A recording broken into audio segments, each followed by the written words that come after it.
आज के coral classes में हम सीखेंगे एक न्यू पैम्पलेट डिजाइनिंग करना, जिसके अंतर्गत सर्कल के कॉम्बिनेशन से एक डिफरेंट बैकग्राउंड तैयार करना है और उस पर फिर हमें डेटा पुट करना है। ठीक है, तो उसके लिए हमें सबसे पहले यहाँ पेज लेना है। आज की जो डिजाइनिंग है उसे हम A4 साइज के पेज पर यहाँ पर बनाएंगे। आप देख रहे हैं, इसके लिए मैंने डेटा यहाँ पर पहले से तैयार कर रखा है। सिर्फ यहाँ आज जो हम देखेंगे वो बैकग्राउंड को तैयार करना देखेंगे, क्योंकि टेक्स्ट को किस प्रकार से रखना है, कैसे शेडो डालना है, कैसे कई सारे इफेक्ट डालने हैं, ये हम पिछली क्लासेस में सीख चुके हैं। तो आज सिर्फ हम बैकग्राउंड को तैयार करना सीखेंगे, वो भी सर्कल के कॉम्बिनेशन से। तो इसके लिए आपको क्या करना है, A4 साइज का पेज लेना है। फिलहाल हमारा A4 साइज का पेज ही है, और जो इसका ओरिएंटेशन रखना है वो आपको पोर्ट्रेट ही रखना है।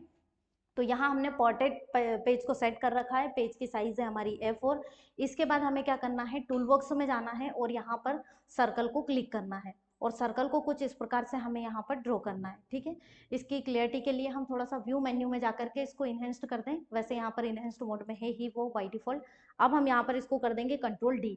कंट्रोल डी करने के बाद आपको सेकेंड ऑब्जेक्ट को यहाँ पर रखना है, लेकिन सेकेंड ऑब्जेक्ट को आपको फर्स्ट वाले ऑब्जेक्ट की अपेक्षा थोड़ा सा छोटी साइज में रखना है।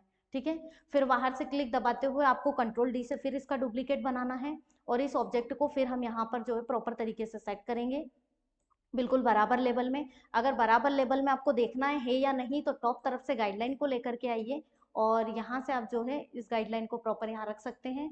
व्यू में जाकर पहले हम देख लें गाइडलाइन पे चेक लगा है या नहीं, तो वो हम यहाँ पर देखें, चेक तो लगा हुआ है। फिलहाल इसको हम यहाँ पर इस तरह से लेकर आ गए, अब शो भी हो रहा है ये, और आप देख रहे हैं ऑब्जेक्ट हमारे प्रॉपर सुटेबल सेट भी हैं। इसके बाद हम बाहर से क्लिक दबाते हुए इनको फिर से सेलेक्ट करेंगे, और इनको फिर कंट्रोल डी से जो है इसका डुप्लीकेट बनाएंगे। फिर से इन डुप्लीकेट को हम यहीं पर इस तरह से सेट कर देंगे। बाहर से क्लिक दबाते हुए आप इन्हें थोड़ा सा सेट करें, और हल्का सा साइज और थोड़ा सा छोटा कर दें। जितना ज़्यादा पास होगा ये ऑब्जेक्ट उतना ज़्यादा अच्छा डिज़ाइन बनेगा। तो इस तरह से इसको सेट कर दें। फिर से कंट्रोल डी आप यहाँ पर प्रेस करें, और इसको सेम इसी क्रम में हम यहाँ पर सेट कर देंगे। पेज से बाहर अगर हमारा कुछ कंटेंट जा रहा है तो उसको आप सेलेक्ट करके डिलीट बटन से डिलीट भी कर सकते हैं। यहाँ पर कुछ ऑब्जेक्ट अगर है भी तो उसे रहने दें। इसके बाद बाहर से क्लिक दबाते हुए जो सारे सर्कल के कॉम्बिनेशन है इनको सेलेक्ट करें, और कंट्रोल डी से फिर से इनका डुप्लीकेट बनाएं, और थोड़ा डिस्टेंस मेंशन करते हुए बिल्कुल पेज के थोड़े बॉटम में यहाँ पर आप सेट कर दें, जिसका राइट हैंड वाला एरिया बाहर ही रहने दें इसका भी, और यहाँ से बिल्कुल लेफ्ट के बराबर इसको सेट करें। ठीक है, इसके बाद हमें क्या करना है, टूल बॉक्स में जाना है, एक रेक्टेंगल पर क्लिक करना है, और रेक्टेंगल को जो है हमें यहाँ पर सर्कल के नॉट पॉइंट पर रखते हुए इस प्रकार से यहाँ तक इसको पूरा ड्रॉ करना है। यानी यहाँ भी नॉट पॉइंट में मैच होना चाहिए और यहाँ पर भी। इसके बाद आपको पिक टूल पर क्लिक करना है, और ऑब्जेक्ट को बाहर से क्लिक दबाते हुए सिलेक्ट करना है, जिसके अंदर सर्कल और रेक्टेंगल दोनों को सिलेक्ट करना है। जब आप इनको सिलेक्ट करेंगे तो इसकी प्रॉपर्टी बार यहाँ टॉप में आएगी, और इसमें कई सारे छोटे छोटे ऑप्शंस आपको मिल रहे हैं। तो आपको यहाँ पर इसमें फर्स्ट वाले ऑप्शन पे क्लिक करना है, जिसका नाम होता है वेल्ड। और वेल्ड का काम होता है दो या दो से अधिक ऑब्जेक्ट को कंबाइन करना। तो यहाँ मुझे इन सभी को जो है कंबाइन करना है, तो उसके लिए हम यहाँ पर वेल्ड पर क्लिक कर देंगे। जैसे ही हम वेल्ड पर क्लिक करेंगे तो आप देखेंगे हमारा ऑब्जेक्ट जो है कुछ इस प्रकार की फॉर्म में यहाँ पर आ जाएगा। अब हमें क्या करना है, इस ऑब्जेक्ट को सेलेक्ट करना है, और एनी जो भी कलर आप लेना चाहें उसके लिए कलर प्लेट में जाएं। By default colour plate right में आता है, लेकिन मैंने अपनी आवश्यकता के अनुसार इसको टॉप में कर रखा है। तो आप यहाँ से कलर में जाएं, जैसे हमें ये कलर करना है, हमने इस पर क्लिक किया। इसी का डार्केबल कलर चाहिए तो इसी पर हम क्लिक को होल्ड करके रखेंगे, और कोई भी डार्केबल कलर यहाँ पर सेट कर देंगे। इसके बाद आपको आउटलाइन हटाने के लिए आउटलाइन पेन में जाना है, और यहाँ पर आपको नो आउटलाइन पर क्लिक करना है। ठीक है, इसके बाद अब हम ये जो हमारी गाइडलाइन आ रही है इसको हम यहाँ से हटा देंगे। अब मैंने ये जो ऑब्जेक्ट तैयार किया है, मुझे इसको इस तरह से नहीं रखना है, मतलब लेफ्ट टू राइट डायरेक्शन में नहीं रखना है। मुझे इसको रखना है जो है यहाँ पर लेफ्ट से इधर राइट के टॉप तरफ के डायरेक्शन में, इस तरह से मुझे इसको सेट करना है। इसके लिए हम इसको रोटेट करेंगे, और रोटेट करते हुए हम इसको या तो इसे पूरा इस तरह से आप घुमा दीजिए, ऐसे भी सेट हो जाएगा। और अगर आप ऐसे नहीं चाहते हैं तो ये मिड का पॉइंट भी आपको आता मिलता है यहाँ पर, इस पर क्लिक को होल्ड करते हुए आप इसको यहाँ पर ऐसा भी घुमा सकते हैं।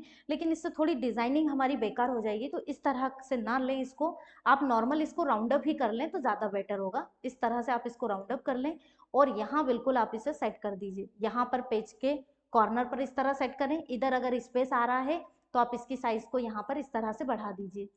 भले अभी पेज के बाहर जा रहा है तो जाने दें। ठीक है। अब हमें क्या करना है, हमें यहाँ पर हमारा ऑब्जेक्ट पेज से बाहर जा रहा है और हमें अपना ऑब्जेक्ट रखना है पेज के अंदर, क्योंकि ये तो हमारी डिजाइनिंग को बेकार करेगा। तो इसके लिए आपको क्या करना है, टूल बॉक्स में जाना है, एक रेक्टेंगल पर क्लिक करना है और अपने पेज पर कंप्लीटली आपको इस रेक्टेंगल को इस प्रकार से बनाना है। ठीक है। इसके बाद रेक्टेंगल जो है मेरे ऑब्जेक्ट के टॉप में आ रहा है, तो आप शिफ्ट की के साथ पेज डाउन की को प्रेस कर दीजिए, तो ये रेक्टेंगल इस डिजाइनिंग के बैक में चला जाएगा। इसके बाद आपको इस ऑब्जेक्ट को सिलेक्ट करना है और आपने जो भी रेक्टेंगल वाला ऑब्जेक्ट तैयार किया है इसके साथ इसको कंबाइन करना है, मतलब जितने एंगल में ये है उसी एंगल में आपकी डिजाइन को रखना है। तो इसके लिए पिछली क्लासेस में मैंने बताया था पावर क्लिप ऑप्शन का यूज करना, और उसी के साथ मैंने ये भी बताया था कि इसे हम नाइफ टूल से भी क्रॉप कर सकते हैं और पावर क्लिप ऑप्शन से भी जो है क्रॉप कर सकते हैं, लेकिन पावर क्लिप से फास्ट वर्क कर सकते हैं, इसलिए हम यहाँ पर पावर क्लिप का यूज करेंगे। तो आपको क्या करना है, इसके लिए इफेक्ट मेन्यू में जाना है और यहाँ पर पावर क्लिप पर क्लिक करना है और इसमें आपको एक ऑप्शन मिलता है प्लेस इनसाइड कंटेनर, इस पर क्लिक करना है और हमें इस डिजाइन को कंबाइन करना है रेक्टेंगल में, तो आप इस पर क्लिक कर दीजिए। अब आप देखेंगे कि आपका जो ऑब्जेक्ट था उसका जो भी एक्स्ट्रा पार्ट था वो क्रॉप हो चुका है। ठीक है, और हमारा जो ऑब्जेक्ट है वो बिल्कुल हमारे पेज पे कंबाइन हो चुका है यहाँ पर। इसके बाद हमें क्या करना है, इसी तरह की डिजाइनिंग हमें यहाँ डाउन में तैयार करना है। तो आप चाहें तो जब पहले ही सर्कल बनाए तो उन्हीं का जो है डुप्लीकेट यहाँ पर तैयार कर ले, या आप चाहें तो इसका भी डुप्लीकेट वापस से बना करके डाउन में आप रख सकते हैं।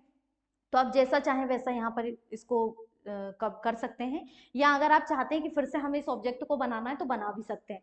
अगर इसी को यहाँ डाउन में लाकर यूज करना है तो वो भी मैं बता देती हूँ। इसके लिए आपको क्या करना है, इसको सेलेक्ट करना है, फिर से इफेक्ट में जाना है, पावर क्लिप में जाना है और एडिट कंटेंट पे आपको क्लिक करना है, तो ये ऑब्जेक्ट फिर शो हो जाएगा। आपको इस ऑब्जेक्ट पर क्लिक करना है, कंट्रोल डी आपको कीबोर्ड से प्रेस करना है और अब आप ये जो डाउन वाला ऑब्जेक्ट है इस पर कर्व पोजीशन ला करके इसको बिल्कुल सीधा रोटेट कर लें, एकदम बिल्कुल सीधा जैसा ये पहले था, और इस प्रकार से इसको यहाँ पर रखें। रखने के बाद बिल्कुल इसको बॉटम वाले एरिया में लेकर आ जाइए आप। अभी भी हल्का सा ये जो है थोड़ा सा टेढ़ा है, तो इसको प्रॉपर हम सीधा करेंगे, यहाँ पर राउंड अप पोजीशन ला करके ही इसे प्रॉपर सीधा करना है। और फिर हम जितने एरिया पे इसको रखना चाह रहे हैं उतने एरिया पर यहाँ रखें और इसे भी हम क्या करेंगे, पावर क्लिप से क्रॉप करेंगे। तो आपको क्या करना है, फिर से इफेक्ट में जाना है, पावर क्लिप में जाना है, लेकिन इसमें एक जो है कंप्लीट मोड ये रहेगा कि इसमें हमें फिनिशिंग मिल रहा है, प्लेस इनसाइड नहीं मिल रहा है। एक बार हम इसको थोड़ा सा फिनिश करके देखते हैं ये किस तरह से कंबाइंड हो रहा है। तो जैसे हम यहाँ पर फिनिश पर क्लिक करेंगे, आप देखिए इसने और भी हमारे काम को आसान कर दिया, हमें डाउन में भी फिर से बनाना नहीं पड़ा, हमने उसी का डुप्लीकेट बना करके इसको इस तरह से जो है सेट कर दिया है यहाँ पर। तो इस तरह हम कोई भी बैकग्राउंड बना सकते हैं, चाहे रेक्टेंगल हो, चाहे सर्कल हो, चाहे पॉलीगॉन हो, लेकिन उसका एंगल ध्यान रखना है कि किस प्रकार के एंगल में आप उसे रखना चाह रहे हैं, इवन कंबाइन करना चाह रहे हैं। अब हमारा आता है इस पर टेक्स्ट रखने की बारी कि अब हमें इस पर टेक्स्ट रखना है तो कैसे रखें। आप देख रहे हैं यहाँ टेक्स्ट मैंने लिख रखा है, क्योंकि मैं टेक्स्ट रखना बता चुकी हूँ पिछली क्लासेसों में, तो मैं इसी टेक्स्ट को यहाँ पर पुट कर रही हूँ। तो हमें क्या करना है, बाहर से क्लिक दबाते हुए इस पूरे कंटेंट को सेलेक्ट करना है और इसी को उठा करके हम अपने पेज पर प्रॉपर जो है यहाँ सेट कर देंगे। ठीक है, अब आप डाउन में लेफ्ट राइट सब थोड़ा सा चेक कर लें इसका, अगर आपको ऐसा लगता है कि हमें इसको थोड़ा सेट करना है तो आप फिर इसे बाद में भी सेट कर सकते हैं। अब जैसे ये यहाँ पर आ रहा है, हमें लोगों को थोड़ा सा डाउन में लेकर आना है, तो आप इसे डाउन में लेकर आ जाएं।